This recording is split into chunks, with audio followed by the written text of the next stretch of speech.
Hello, everyone. Thank you for coming to my talk, The Man in the Middle. This is a short history of the Black community's battle with big tech and government surveillance. My name is Alexis Hancock. I am the Director of Engineering at the Electronic Frontier Foundation, a nonprofit organization that helps to protect your digital liberties online. It's been around for a little over 30 years. And I've been a technologist for about 10, so I've been everything from web developer to sysadmin to software engineer, one, two, three, all of those things at different companies and nonprofits and agencies. Uh, I currently manage two open source projects, Certbot and HTTPS Everywhere, under the Encrypt the Web initiative at EFF. I also create security education content when I can, and also give security trainings when I can. I also research digital identity technology, internet security policy, especially as it pertains to government network surveillance and censorship, and occasional mobile security research, especially on Android. So the background to this was in 2019. I had just finished reading this book in particular and had a few questions about how did we successfully circumvent surveillance and organize with each other between not only plantations, but different, community pockets over time, all the way through Jim Crow, when we were under such heavy surveillance by the government. And even to this day, we still are in many different respects, especially if you are involved with Black Lives Matter in any way, respect, shape, or form. You're probably have been, or known someone who's targeted by surveillance in some way. And I will tie all of that to modern times from this period where I had questions, especially since the story goes over Maroons in particular, or the American Maroons. We know about the Maroons in Jamaica. A lot of people may know about the Revolution of Haiti when they had liberated themselves from slavery, but not much is said besides, the Nat Turner Rebellion or, Harper's Ferry Rebellion and those different bigger events. But those bigger events were all led up to with smaller events of rebellion and resistance. And those smaller networks that were created outside of plantations where enslaved people had ran away and freed themselves and actually lived within miles of the plantation that they ran away from to stay connected with family. And so they were able to traffic information between plantations with this network, especially with enslaved Africans that were a little bit more mobile, like boatmen, ferrymen, cargo carriers and such, of people who were allowed to at least go plantation to plantation. And they were very pivotal in that network of communication between plantations. Since they couldn't read and write, they had to pretty much use their voice. And so they had to use a lot of verbal cues and communication. And I think the most prevalent example of this is probably the Underground Railroad. Like, we're all familiar with that. But these actions were like the precursor to help build something like the Underground Railroad, because we were already kind of in practice with that. And then this book confirmed to me something that was very important, that, being enslaved during this time was such a traumatic situation for a mass group of people who spoke different languages, and were able to come together and actually create a new language, Creole and others, that were similar in dialect. And also the fact that they never gave their enslavers a night of sleep, like never. And it was, it's not so much as comforting, but it's a fact that this book portrays, where it's like they had to outsmart them all the time. Their enslavers, the people who were overseers, the people who were plantation owners, like they never really got to rest while they enacted this horrible system on this group of people. And I'm glad they never got rest. I didn't, and you don't want these type of people to sleep at night. And they never gave them a wink of sleep. There was always a rebellion. There was always something in question. And this book kind of paints that picture of the fact that this type of system was not easy to maintain, because people were always organizing, always communicating with each other, despite the fact that all odds were against them. Terrain, language, written communication. This book kind of highlights that really powerful story behind the scenes of not just, defeat, but large amounts of triumph in a way, because, we're still here because of them. And a lot of this too was about, the fact that hacker history and stuff doesn't really get told in tandem with Black history. And I think there's definitely particular reasons for that. But I try to group in certain types of situations like wiretapping in the United States and the development of the telecommunications technology we use today. So wiretapping and public opinion on wiretapping was largely shaped by how it was being used. And so the first major case of talking about how law enforcement was using wiretapping was Olmstead versus United States. Olmstead was a bootlegger. This was during the time of Prohibition. And they had deployed wiretapping against his ring of importing liquor and shipping it around.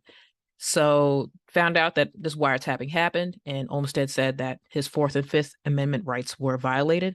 And this case in the Supreme Court had determined that his Fourth and Fifth rights were not violated. This was later overturned by a different case, Katz versus United States, I believe, but that was decades later.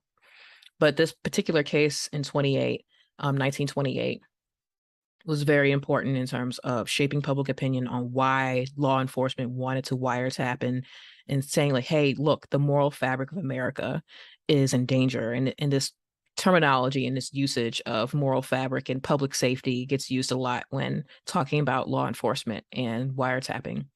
And then you go into 40s, which was, that was during wartime. And a lot of secret communications tactics were developed during that time of war. And then you push forward into the 50s and 60s. And I point out this particular movie called Wiretapper. It was based off a really real person named Jim Voss, sorry. And Jim Voss used to be more engaged with criminal activities and then later on helped the police to wiretap because he had very innovative devices he would create where they didn't even need to break and enter in order to wiretap. So they called on him, and then this movie was kind of created based off his character and his story because he later on converted to being a Christian. And there's even, I think the movie ends on a Billy Graham speech, if you're familiar with Billy Graham and televangelist type days. So this all kind of pushed wiretapping into like he used it for good, and wiretapping is almost like an act of God in order to increase morality in the United States and maintain safety and morality. And then you had in 1968 where that same language of morality and safety gets pushed into the Omnibus Crime Control and Safe Streets Act, where a particular senator, Senator McClellan from Arkansas. He was a Democrat and a staunch segregationist, and he had pushed for this act to have provisions for law enforcement to be able to wiretap because he wanted to stop the extremist groups out there who were, and extremist groups also including, anyone involved with the civil rights movement, whether to be Black Panther or not, to be investigated without, warrant, have a warrantless search with wiretapping without being notified, without being served a warrant. So this act was very pivotal in that case where I don't even believe that the senator even knew about COINTELPRO at the time. That wasn't declassified until later because the FBI was already doing warrantless wiretapping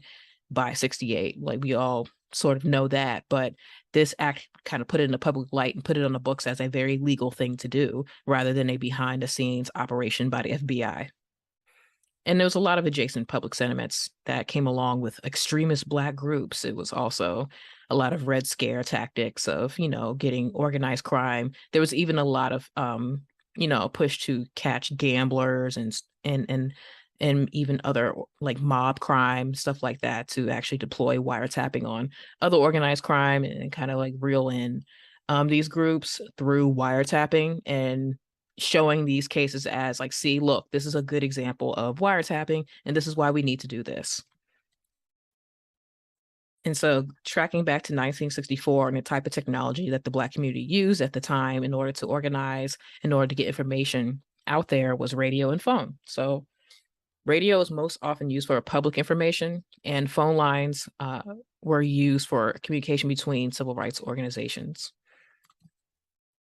And so this goes into AT&T or the colloquialism, the term Ma Bell, if you remember hearing that term growing up, where Ma Bell was the monopoly. The AT&T dominated telecommunications from. 1877 to 1983. That's over a century. So they were just one entity that the police could go to and ask, okay, we need a wiretap. And, there was no other companies go through to at the time, it was just them. And you still see remnants of the Bell system today because AT&T still exists today, even after the antitrust breakup. So they're still doing fine. And then you have Bell system breakup, and it was kind of like kept this naming convention of Bell. So Pacific Bell, Southern Bell. Southern Bell was very much so involved in a lot of the issues with the civil rights movement being wiretapped. And so even after the breakup, it was still an issue. AT&T from 1960 to 1975 to push in a little bit of phone freak history. They were aware about blue boxes in 1961. If you're not aware what blue boxes are, they are multi-frequency communication devices that mimic that dial tone numbers that you hear, and we're able to get free phone calls essentially. And phone freaks were very into this device during this time, especially through 64. It was very popular then.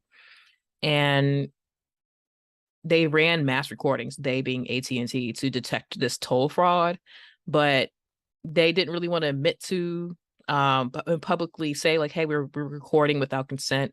And they didn't want a lot of heat on them. So they had a very cozy relationship with law enforcement to make sure that, I guess the heat was off of them, because they look, we are helping the police catch the bad guys. So they, allowed them to wiretap whenever, warrantless search whenever on phone calls. And in exchange, it kind of kept antitrust at bay because they were pretty much seen as friends of the law. And it didn't keep it keep it off for that long, because in 83 they were broken up. But still, they were still very much so involved with keeping their power in this way of forging their relationship with the law, which became turbulent in the 90s. But I will get to that point a little bit later. And so a particular type of phone line that was used by civil rights organization was called wide area telephone service, or WATS phone lines. They were the precursor to 800 numbers. Back then, long distance, even through the 90s, was still considered pretty expensive. And even then, during the 60s, 50s, and 60s, like county to county calls were billed as long distance. So if you had an NWATS phone line that your company or organization paid for, anyone making that call to that phone line would it would be for free for them, and you would have to pay a flat monthly fee to maintain that line. So organizations with WATS lines were SNCC, CORE, COFO, SCLC, are organizations that we probably are very familiar with in passing of learning about civil rights organizing.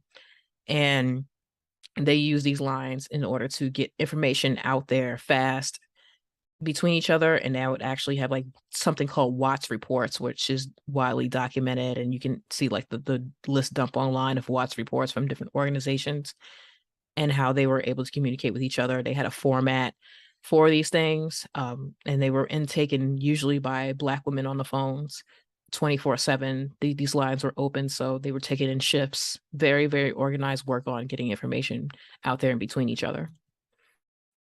So traditional phone pairing, you would go through a switchboard operator at the time. This is when things were a little bit more manual, and that switchboard operator was usually a white woman. And if that particular person wasn't really sympathetic to the civil rights movement in any way, shape, or form, and knew that you were trying to make a call to, like, say, COFO, they could just end the call, drop the call, and the other person on the other end would never receive the information.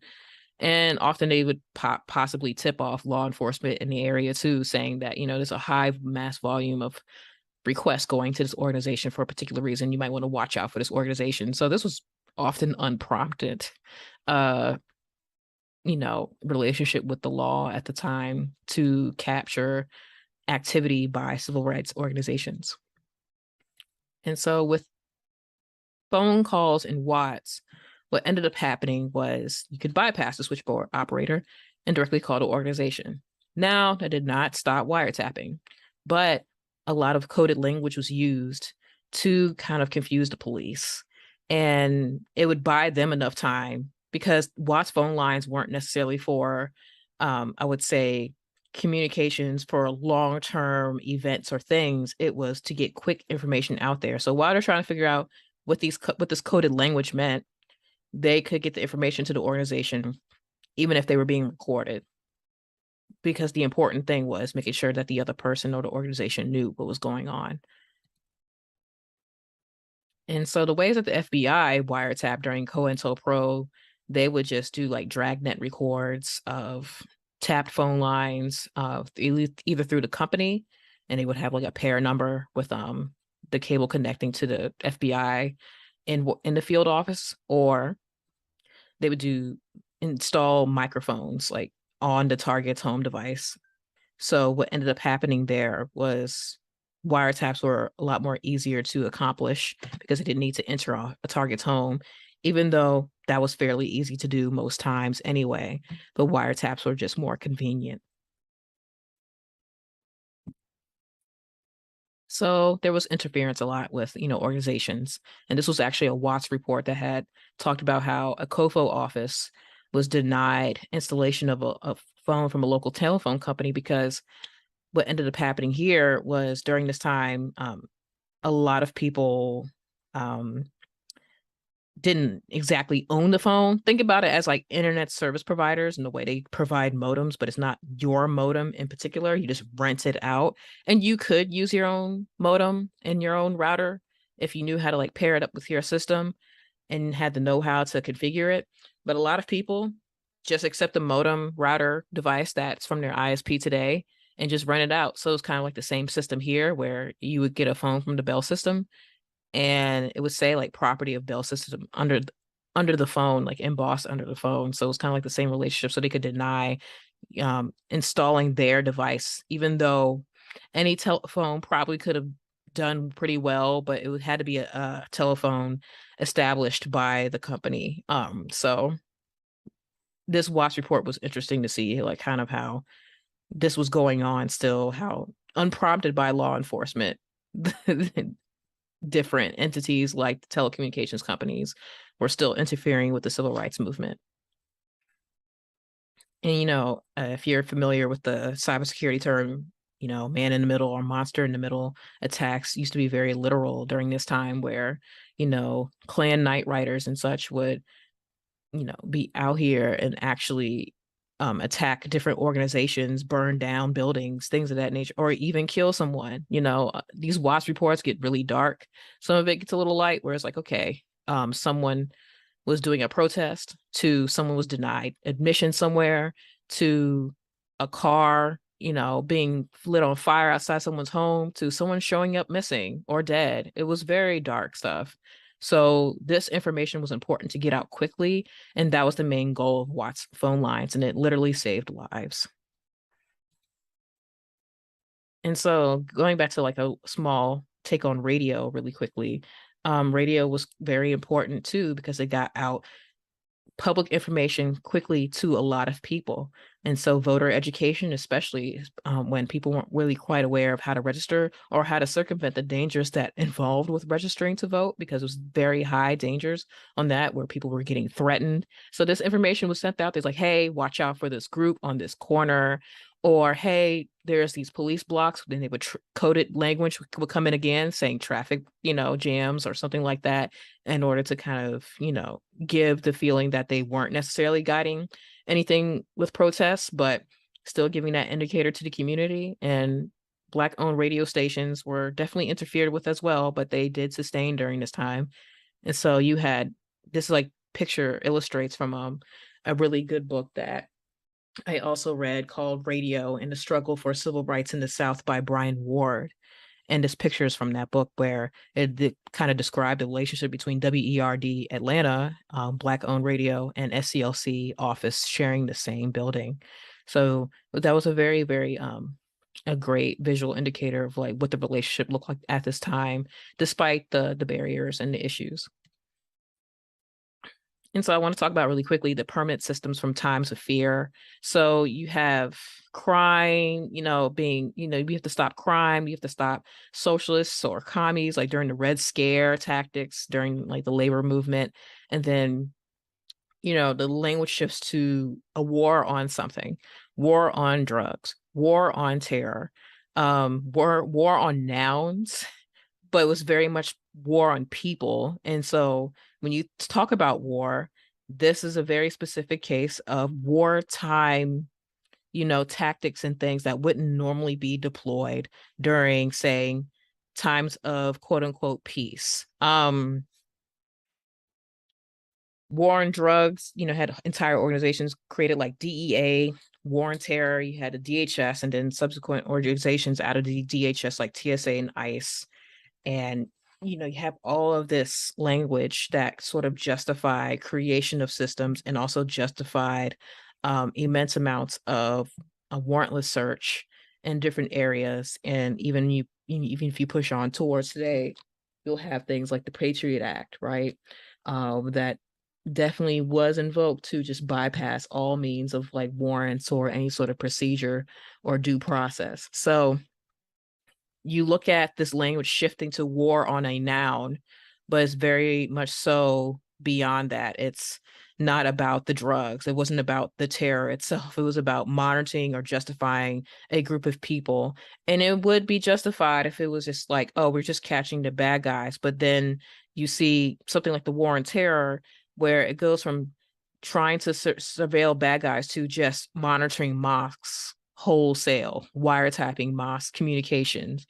And then you really have to question, who is framed as the person perpetuating the fear and who is the entity trying to push towards even more violation of privacy and rights. So it's really hard to come back from this type of thing where you're establishing permanent systems during times of like immense amount of like fear for public safety.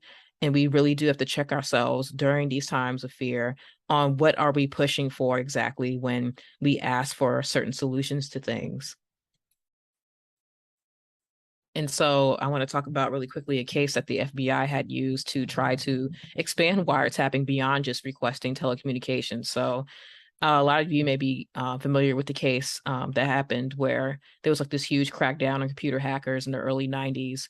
And, groups like Masters of Deception and such were like brought in. They were wiretapped for their communications as well. And then what ended up happening is like the FBI got involved, wiretapped them and said, look, like this case was successful because we caught the bad guys. We caught the computer hackers and we did it through wiretapping. So therefore, every device in any home should be installed with some sort of wiretapping mechanism that we can just tap into ad hoc. And that was a really extreme request that the Electronic Frontier Foundation had spoke on. Mike Godwin at the time was staff counsel and had talked about it with the actual representative with the FBI who had problems with EFF's take on denying the FBI's request to do this. And the telecommunications companies weren't really too hype about this either. So it was really interesting to kind of see them finally sort of fight back for once. And this is post antitrust breakup. So this was not as much money and resources to do this stuff. So this type of wiretapping was getting a little expensive, and installing device on everybody's phone was probably very expensive. So I'm going to go ahead and say it was more about money than privacy from the telecommunication standpoint. But this is kind of like the precursor to what's going on today with the FBI too. So I wanted to talk about that. So today you have backdoors on encryption, or the requests from the FBI for backdoors on encryption. Once again, large companies like Apple, Google, who, dominate iOS, dominate the creation of Android, and especially with iPhone, since Apple controls the operating system and the manufacturing of the phone. FBI went to Apple many times to tell them, like, hey, give us a key that will allow us to tap into phones ad hoc. And so far, they have denied them this. But this is yet another private company that's left up to their own whims on why they would say no or not. Thankfully, a lot of public pressure has been put on Apple to uphold their word. But then you see that the FBI is like labeling encryption as a barrier to good police work. Like, this is not giving us a key to see people's communications ad hoc is not good for our own work and not being able to catch the bad guys, even though the FBI has been fully capable of being able to do this without needing to break encryption tools for everyone. There's a recent story that came out in Motherboard by Vice about how they had a whole operation that pushed out, fake encrypted messaging apps that actually was secretly managed by the FBI called Enam. And so they are able to do police work without breaking encryption for everyone. And that's not the main point here, because the fact that now bad guys aren't the only ones using encryption. It's journalists, it's activists.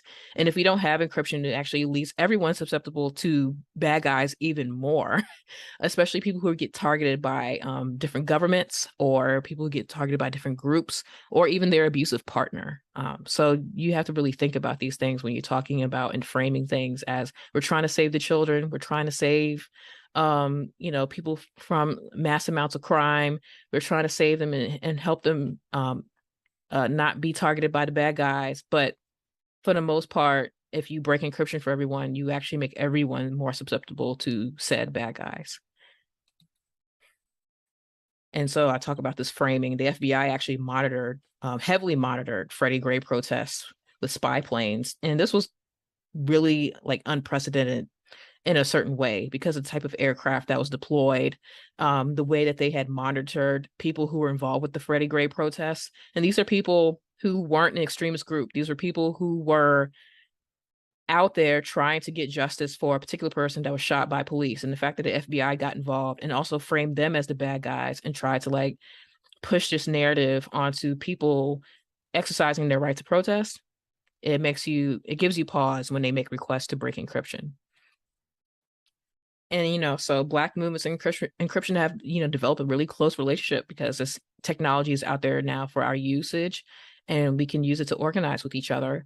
And so this byline says that the civil rights activists sided with Apple against the FBI Apple feud, but I wouldn't say that they sided with Apple. I would say that they are enforcing the notion that no company, no matter who controls the keys, should be saying yes to the FBI to just give a backdoor. And if that company is Apple or Google, then that's the company that you're going to go after to actually uphold their word, because we've all know that we have the most experience here with COINTELPRO, and we don't want to go back to that realm again, where we have end-to-end encryption and then they're using, quote unquote, once again, Black extremist groups to kind of push towards this mass surveillance again in order to keep the public safe. And so signal downloads have been way up, and we don't want to impede on those things, because end-to-end encryption is for everyone. It's not just for nerds. It's for activists. It's for journalists. It's for people who are trying to organize. And we want to be able to keep using these tools, despite the fact that we're being targeted and monitored for trying to organize for our rights. And so a lot of people may be out there, this group can be, I guess, can consider, hackers in this group, right? And there's some people that making calls like Black-owned communication apps. But if you do make an app that's targeted towards our community, I also want you to know you will also be susceptible to law enforcement requests. So be very careful about creating stuff as well that, have ETE encryption, because you will see requests come your way as well. And then you'll have to answer the same question that Apple has answered. Do we succumb to law enforcement or want that consequence? And also shout out to Crypto Harlem for teaching the community about Signal and Tor and other devices out there and tools. So my takeaways from this, open protocols are very important. Interoperability with different systems are very important, because obviously monopolistic communication companies are a single point of failure. And that's been a big thing for me when I did this research. It was like, wow, this is kind of like the trend that I'm seeing, because it's very easy to ask one entity versus many. So open protocols and interoperability with those protocols are very important, because then other people can create their own systems outside of big tech or whoever in the future is considered too big to fail, right? And then Black movements have always been monitored, but the main point of them was getting information out there quickly to the community. And so that was something for me to always consider, is like, what is the safest, fastest way for information to be spread? So I want people to think on these things and think about how our ancestors were, surveilled, but also they used the technology at hand to get information to each other in order to keep each other safe. And they did such an amazing job, despite the fact that COINTELPRO was in full force in the 60s, right? So thank you for coming to this talk. I hope you all learned a little something out of this. I try to merge in a little bit of hacker history here too, to kind of see the parallels. And I hope you also go out there and push for encryption or ETE on normal communications for everyday lives. Thank you so much.